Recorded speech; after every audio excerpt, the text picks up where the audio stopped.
Hoje temos para você um daqueles programas que vão ficar na história. Gente, estou falando sério, hein? Porque o assunto é simplesmente hipnose. Olha só, hein?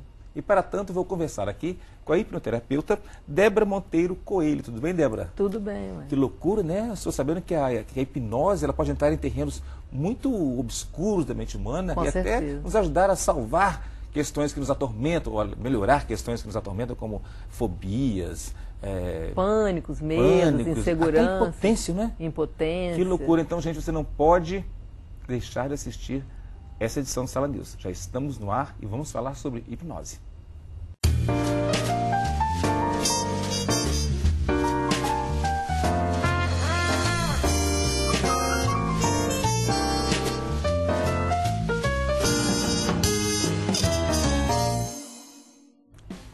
Olha só que bacana, hein? A Débora, ela é especialista em hipnose clínica, dinâmica e ericksoniana, além de ter ampla experiência em programação neurolinguística e também é especialista em psicologia infantil. E ela está preparadíssima para lidar com casos especiais como dependência de drogas, olha só que coisa triste, né? Gravidez na adolescência, violência contra a mulher, enfim, a hipnose ela pode entrar ajudando e muito nessas questões onde parece que a terapia comum ou não é necessária, ou não conseguiu resolver, não é isso? É verdade. Ou estou falando exageradamente aqui? Ou muitas vezes são questões emergentes, né? Então, muitas vezes existe determinados tipos de terapia, porque a gente fala que hipnose é terapia breve. Então, muitas vezes a pessoa vem com uma questão emergente, como o caso de drogas, por exemplo, né?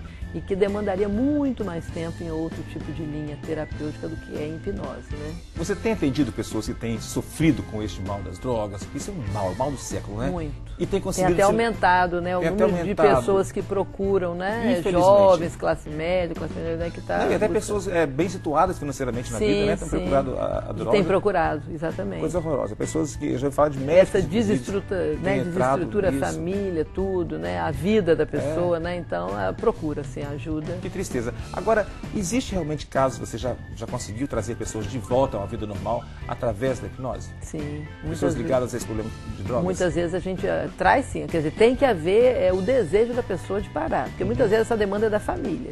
Então tem que haver esse desejo, né? E a gente tem que buscar onde tudo começou, né? E estruturar essa pessoa. Se a pessoa está num problema tal de drogas, ela está naquele quase que transe químico, né, que aquilo leva ela não tem um discernimento se ela quer, se ela não quer sair daquilo. Aí que eu acho que a hipnose deveria ser mais eficiente, porque ela vai conseguir entrar onde o consciente dele já não está mais respondendo. Muitas vezes entra-se. Existe alguns casos que a pessoa tem que ser internada em clínicas onde tem esse tipo de trabalho, né? No caso, o trabalho da medicina, né? E também esse tipo de trabalho que a gente chama de terapêutico, né? Agora, muitas vezes as pessoas que nos procuram são pessoas que já tentaram internação várias vezes, ou então são pessoas que não estão em nível ainda de internação, né? Então, procuro para esse tipo de trabalho, né? A pessoa fala que quer, geralmente você quer parar? Quer. Por que quer? Então, a gente começa a ver o que ele está perdendo com isso, né? Então, a pessoa, ela fala que quer. O que acontece são as recaídas, né? Quer dizer, a pessoa ela tem uma fraqueza, tem uma dificuldade frente à droga, né? Então, muitas vezes acontece. Então, você tem que fazer esse trabalho para ir lá atrás, onde tudo começou, estruturar a vida dela, para poder fechar, né, aquela compulsão que ela tem, né? E quando se fala em hipnose, nós estamos necessariamente falando de regressão? Não, regressão é um dos fenômenos hipnóticos, né? Você pode trabalhar com várias técnicas de hipnose, né? Como, por exemplo, progressão, que você vai lá na frente, se vê já curado, já livre das drogas, por exemplo. Tem isso também? Exatamente. Onde você trabalha regressão é lá para trás, progressão é lá para frente. Então, ponte ao futuro, são várias coisas. Se eu sou uma pessoa com sobrepeso, gordinho, e quero emagrecer, eu consigo fazer uma hipnose para frente? Para frente. Para poder me imaginar... Tem várias situações. Magro? Por exemplo, se você for uma criança magra, a gente pode buscar aquele recurso lá de trás, como é que era e tal, né? E tentar ressignificar alguma coisa. Mas também a gente faz muito isso, ponte ao futuro, nessa progressão. Se imagina você subindo a escada da vitória e lá na frente, daqui a 1 ano, daqui a 2 anos, você com o corpo do jeito que você queria estar, né? E a pessoa se imaginar, se visualizar, e você se relacionando, como seria o mundo Você sendo magro, como é que você se relacionaria com, né, com as pessoas? Agora, Como cada que... patologia é um tipo de terapia? É um tipo, porque a gente fala que hipnose é uma terapia sob medida. É como se eu fosse fazer uma roupa, Wesley, para você. Não adianta eu tentar colocar essa roupa em outra pessoa, né? Então depende muito do que você está trazendo para mim, e mesmo que você trouxesse o mesmo quadro, por exemplo, Débora, eu tenho um quadro aqui de ansiedade, né? Eu fico muito ansioso e tal. Outra pessoa traz o quadro de ansiedade, mas é diferente do seu. Então, eu posso tratar com a psicose. Psicose. Agora eu estou precisando de hipnose. Fala. As minhas psicoses estão vindo aqui à mente.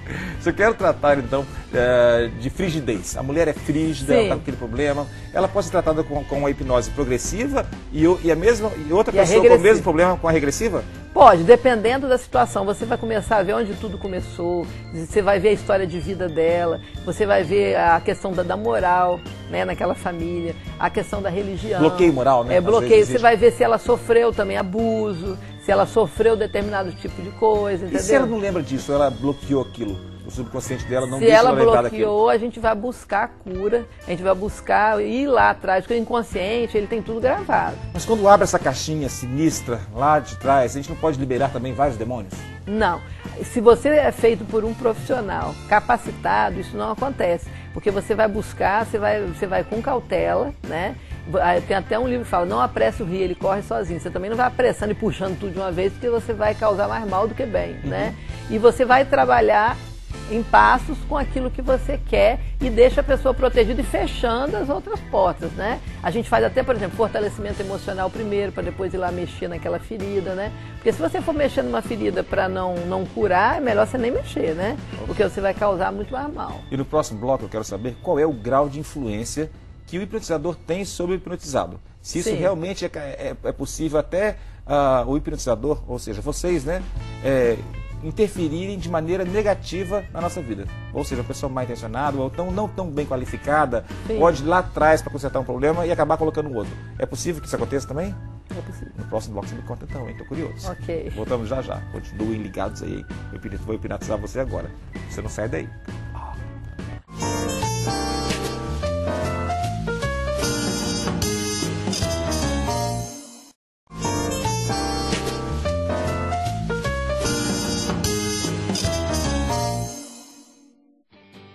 Que bacana, né? A hipnose ela pode tratar de assuntos como ansiedade, depressão, estresse pós-traumático, não é isso? Fobias, angústias, enfim, várias coisas. Agora, o interessante é que a palavra hipnose, ela vem do grego hipnos, né? Que quer dizer sono. Isso, sono. Então, sono terapêutico que a gente fala, né? Então, estar em estado hipnótico é estar... a gente chama estado alterado da consciência. É um pouco antes do sono, né? Por exemplo, quando a pessoa entra num transe profundo, se ela aprofundar mais um pouquinho, ela vai dormir. Aí ela entraria no sono, né? Mas a gente chama do estado alterado de consciência. E a hipnose, em algum momento, ela recorre a remédios, a química? Para ajudar a pessoa a entrar num transe, você está falando? Geralmente... Tomar um calmante? Geralmente não, tá? Não, a gente não indica, mas assim, existem situações que a pessoa já toma o remédio, ela já toma, é o padrão dela. Então, às vezes, ela quer, eu posso levar? O que a gente pede? Para trazer o remédio no consultório. Aí ela vai tomar ali, a gente vai conversar um pouco e depois a gente vai fazer aquele trabalho. Já fiz com algumas pessoas assim. Então, existe também essa possibilidade, Existe também. Ok. Agora, regredir até o útero. Sim. Naquele momento que você não tem nome ainda, que você não nasceu, você não tem seu nome ainda, não foi tratado pelo nome ainda. Então é uma coisa que você... qual é a relação que você tem com o seu eu verdadeiro se você não se conhece ainda como pessoa? Naquele momento lá atrás. Lá no útero, né? Não é complicado isso? É complicado. Mas há relatos de pessoas que até se portam ou se comportam como se estivesse em posição fetal, se estivesse no útero. A senhora já viu isso, presenciou isso várias vezes? Já vi, sim. Porque muitas questões, às vezes, vêm do útero, né? E a mente inconsciente, ela tem muita facilidade de ir para frente e para trás, né? Então, quer dizer, é muito fácil para a mente inconsciente ir lá no útero, né? Materno, né? Então, existem algumas questões, traumas e algumas situações, tentativa de aborto, por exemplo, e a pessoa tem uma sensação de rejeição, por exemplo. Então, assim, aí a gente vai trabalhar, né, fazendo uma regressão. muitas vezes, de modo geral, eu não posso falar, volta lá no útero, não. É a própria mente inconsciente que vai conduzir. Então, às vezes, aí a gente vê que está conduzindo lá para o útero materno, porque foi toda uma história sobre isso. Essa pessoa, ela dá um indicativo de onde ela quer chegar antes de começar o processo de hipnose? Ou a gente vai tentando, descobrindo, vai avançando, vai avançando? A gente geralmente faz o relaxamento, depois a gente começa a trabalhar algumas técnicas, né, regressivas que a gente chama, né, onde você pergunta onde tudo isso começou. E a pessoa vai voltando. Tem situações também que a gente vai voltando no tempo, tá? Por exemplo, existe uma técnica do livro do tempo, existe a técnica do cofre, né? Aí você pede, hoje você está com 40 anos, agora você está com 39, 38, você vai voltando, né? Mas existem situações não, que a pessoa já vai direto. Quantos anos você tem? Aí você vai falar com uma voz bem regredida para mim, às vezes você fala assim, eu tenho 4 anos. Você está onde, Wesley? Eu estou em tal lugar, minha mãe me trancou aqui, eu estou de castigo, está escuro. Olha aqui. Então são situações que depende. Você voltou lá no ponto que eu queria, era traumático, por exemplo, você tem medo do escuro. Mas, por exemplo, você chegou no momento em que a criança, o adulto, né, que agora se tornou, voltou a ser uma criança, está falando como criança, está se sentindo no cantinho de um quarto escuro, com medo do pai que fala grosso com ele, de bater nele, algo assim. Você consegue conversar com essa criança e dizer, não, papai não está querendo te bater, não está querendo te agredir. Sim. Ele está só brincando com o cachorro lá fora. Muitas vezes você consegue fazer isso? Consegue. Muitas vezes a gente pede para você mesmo ir lá e conversar com você. Como assim? A Wesley agora, com 30 anos de idade, você sabe, né, que aquilo foi uma questão, o seu pai não estava bem ou gerou alguma coisa e tal. Vai lá. Só você conhece o Wesley melhor do que qualquer um. Então vai lá e conversa com o Wesley, dá todo o conforto para ele, dá toda a segurança para ele. Então você, Wesley adulto, vai conversar com o Wesley criança. Eu teria que regredir 20 anos então, né, para chegar aos 30, para depois regredir até a infância. Então, você foi muito boazinha agora, viu? Olha que coisa bacana. Bom, nesse momento em que o ser humano é tão olhado pelo mundo todo, né, com mais carinho, digamos assim, apesar do materialismo todo, as ONGs estão aí tentando trabalhar, os direitos humanos também. Sim. A gente tem feito um trabalho de valorização do ser humano. E nunca se viu tanta violência também contra o próprio ser humano, não é verdade? É verdade. Criança ali, Maria da Penha, a Lei Maria da Penha, no Espírito Santo, por exemplo, continua. A violência aumentou ainda mais depois da criação da lei. Depois da lei. Então, para tratar dessa violência que nós estamos sofrendo agora, que parece ser também uma característica desse século, a hipnose tem com certeza, porque ferramentas para isso? Tem ferramentas, porque na verdade o que acontece? Quando você vê uma pessoa que é espancador, por exemplo, um homem que é agressivo e que espanca a esposa, ou os filhos, que a gente está vendo vários casos aí, tem aquele menino, filho do Leandro Boldrini, que mataram lá no Bernardo, sul, o Bernardo.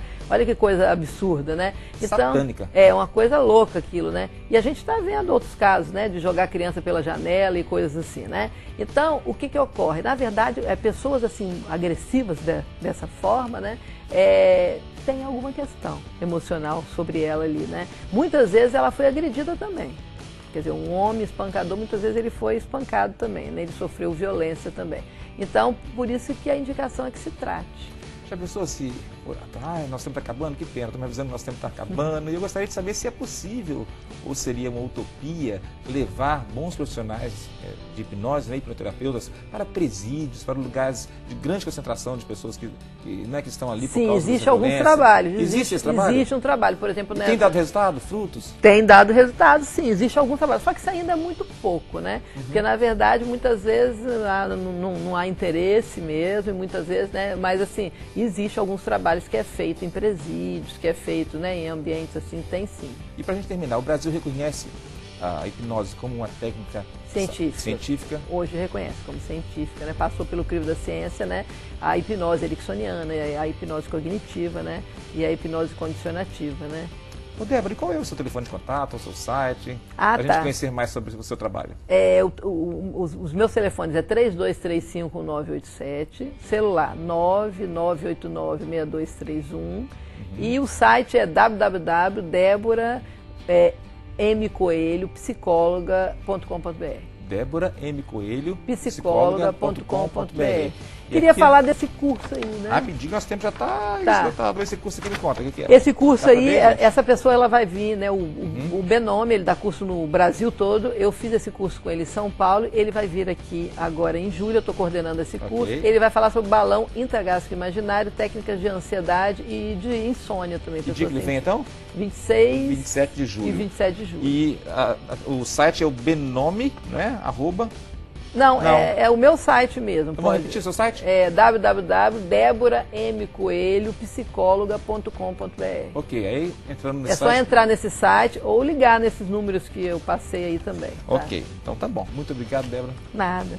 Parabéns pelo seu trabalho, sucesso, né? Eu vou te visitar lá, hein? Vai eu lá. sou curioso para saber mais sobre essas técnicas, tá bom? Pra gente poder fazer alguma coisa. Fica sentadinho que eu preciso de você mais um pouquinho, tá? Tá bom. Eu quero que você, quando as câmeras terminarem aqui, você me explique algumas coisinhas a mais. Ah, tá. Curioso. Tá curioso, Quem sabe né? rola uma hipnose aqui, hein? Tá bom? Beijão e até a próxima, hein? Nosso encontro é sempre aqui, diário, e você não pode fugir não, hein? Se você fugir, eu vou descobrir técnicas hipnóticas para deixar você aqui, grudadinho em mim, tá bom? Tchau. Tchau, tchau.